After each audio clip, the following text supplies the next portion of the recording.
আপনি আজকে যেখানে দাঁড়িয়ে আছেন, কাল আপনি যেখানে দাঁড়াবেন, আপনি এখন যে ব্যক্তিটি হয়ে আছেন, ভবিষ্যতে আপনি নিজেকে যে ব্যক্তিতে রূপান্তরিত করবেন, তার মূলে কে জানেন?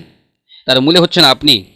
আপনিই ঠিক করছেন যে আপনি আজকে কোথায় থাকবেন, কালকে কোথায় থাকবেন, ভবিষ্যতে আপনি কি হবেন। কিন্তু কিছু মানুষ অন্যের ওপর দোষ চাপিয়ে নিজেকে মুক্ত রাখতে চান। নিজের খারাপ অবস্থা, নিজের অবনতির অবস্থার জন্য ভাগ্যকে দায়ী করেন, আত্মীয় স্বজনকে দায়ী করেন, পরিবার পরিজনকে দায়ী করেন। এই রকম দায়ী করলে যেটা হবে সেটা হচ্ছে আপনিই পিছিয়ে থাকবেন। যতদিন না আপনি আপনার নিজের দায়িত্ব নিজের কাঁধে নিচ্ছেন, নিজের উন্নতির জন্য নিজে আপ্রাণ চেষ্টা করছেন, কষ্ট করছেন, কাজ করছেন, ততদিন আপনার উপরে ওঠার কোনো সুযোগ নেই। আপনিই পিছিয়ে থাকবেন। সুতরাং আর দেরি নয়, আজ থেকেই আপনি আপনার দায়িত্ব নিন। আপনি ছাড়া আপনার দায়িত্ব কে নেবে? আপনার চাইতে আপনাকে কে ভালোবাসে? বলুন, আপনার চাইতে আপনাকে কে বেশি চেনে?